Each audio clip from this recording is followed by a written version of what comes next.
হরে কৃষ্ণা প্রিয় ভক্তবৃন্দ, গীতা ও ভক্তির আলোয় আজকের ধর্মীয় আলোচনায় আপনাদের সবাইকে স্বাগত জানাচ্ছি। জয় শ্রীকৃষ্ণ। আপনাদের সবাইকে আমার ধর্মীয় আলোচনা চ্যানেলে আন্তরিক স্বাগত। আপনি যদি মহাভারত, রামায়ণ, শ্রীমদ্ ভগবদ্ গীতা ও সনাতন ধর্মের গভীর কিন্তু সহজ ব্যাখ্যা শুনতে ভালোবাসেন, তাহলে এখনই আমাদের চ্যানেলটি সাবস্ক্রাইব করুন, ভিডিওটি লাইক করুন, যাতে এই ধর্মীয় কথাগুলো আরও মানুষের কাছে পৌঁছায়। আর নিয়মিত এমন গল্প ও শিক্ষা পেতে বেল আইকনে চাপ দিতে ভুলবেন না যেন। চলুন আজকের বিশেষ আলোচনায় প্রবেশ করি। মহাভারতের কর্ণ, জন্ম থেকে মৃত্যু পর্যন্ত। মহাভারতের কর্ণের জীবন শুরু হয় এক গভীর রহস্য ও বেদনাকে সঙ্গে নিয়ে। কুন্তী তখন কিশোরী। ঋষি দুর্বাসার দেওয়া এক মন্ত্রের প্রভাবে কৌতূহলবশত তিনি সূর্যদেবকে স্মরণ করেন। সেই মন্ত্রের ফলে সূর্যদেবের তেজ থেকে এক পুত্রের জন্ম হয়। সেই শিশু জন্মের সঙ্গে সঙ্গেই কবচ ও কুণ্ডল ধারণ করে জন্মায়।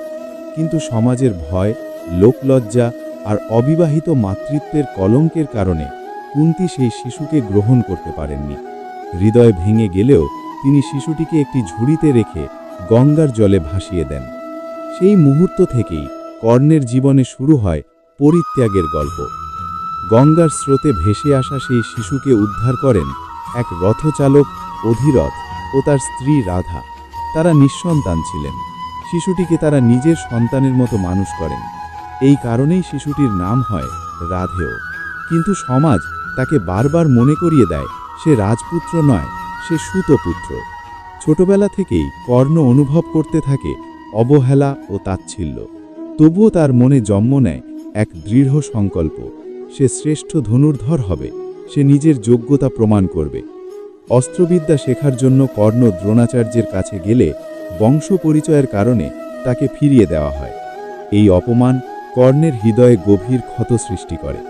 এরপর কর্ণ পরশুরাম মহর্ষির আশ্রয় নেয়। পরশুরাম কেবল ব্রাহ্মণ ও ক্ষত্রিয়দের শিক্ষা দিতেন, তাই কর্ণ নিজেকে ব্রাহ্মণ বলে পরিচয় দেয়।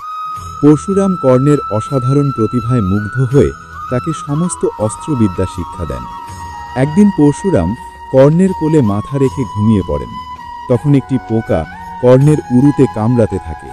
রক্ত ঝরতে থাকে। তীব্র যন্ত্রণা হলেও কর্ণ নড়ে না। পরশুরাম জেগে উঠে বুঝতে পারেন এমন সহনশীলতা ব্রাহ্মণের নয়। সত্য জানার পর তিনি অভিশাপ দেন, যুদ্ধের সবচেয়ে প্রয়োজনীয় সময় কর্ণ তার শেখা বিদ্যা ভুলে যাবে। হস্তিনাপুরে একদিন রাজসভায় অস্ত্র প্রদর্শনীর আয়োজন করা হয়। অর্জুন যখন নিজের দক্ষতা দেখায়, সবাই তার প্রশংসা করে। ঠিক সেই সময় কর্ণ সামনে এসে অর্জুনের সমান দক্ষতার দাবি করে। কিন্তু কৃপাচার্য যখন তার বংশ পরিচয় জানতে চান এবং জানা যায় সে সুতপুত্র, তখন সভায় হাসি ও অপমান ছড়িয়ে পড়ে। সেই অপমানের মুহূর্তে দুর্যোধন কর্ণের পাশে দাঁড়ায় এবং তাকে অঙ্গদেশের রাজা ঘোষণা করে। এই এক মুহূর্ত কর্ণের জীবন বদলে দেয়। যে সম্মান সমাজ তাকে দেয়নি, তা সে পায় দুর্যোধনের কাছ থেকে।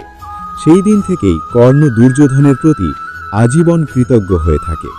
কর্ণ জানত দুর্যোধনের পথ অধর্মের, তবুও কৃতজ্ঞতার বন্ধনে সে তাকে ছেড়ে যেতে পারেনি।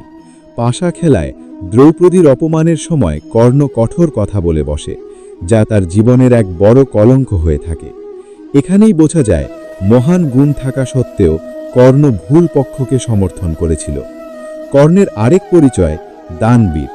ইন্দ্রদেব ব্রাহ্মণের ছদ্মবেশে এসে কর্ণের জন্মগত কবচ ও কুণ্ডল ভিক্ষা চাইলে কর্ণ সব জেনেও সেগুলো দান করে দেয়। সে জানত এই দান মানেই মৃত্যুকে ডেকে আনা। তবুও কর্ণ বলে দান ফিরিয়ে নেওয়া তার ধর্ম নয়। এই দানের বিনিময়ে ইন্দ্র তাকে একবার ব্যবহারের শক্তিশালী অস্ত্র দেয়। কুরুক্ষেত্র যুদ্ধের আগে শ্রীকৃষ্ণ কর্ণকে সত্য জানান যে সে কুন্তীর পুত্র এবং পাণ্ডবদের জ্যেষ্ঠ ভ্রাতা। কুন্তী নিজেও এসে সত্য স্বীকার করেন, কিন্তু কর্ণ বলে যে তাকে সম্মান দিয়েছে সেই দুর্যোধনই তার ধর্ম। সে প্রতিজ্ঞা করে অর্জুন ছাড়া অন্য কোনো পাণ্ডবকে সে হত্যা করবে না। যুদ্ধের 17তম দিনে কর্ণ ও অর্জুনের মুখোমুখি যুদ্ধ হয়। যুদ্ধের মাঝখানে কর্ণের রথের চাকা মাটিতে আটকে যায়। সেই সময় পরশুরামের অভিশাপ কার্যকর হয়। কর্ণ তার বিদ্যা ভুলে যায়।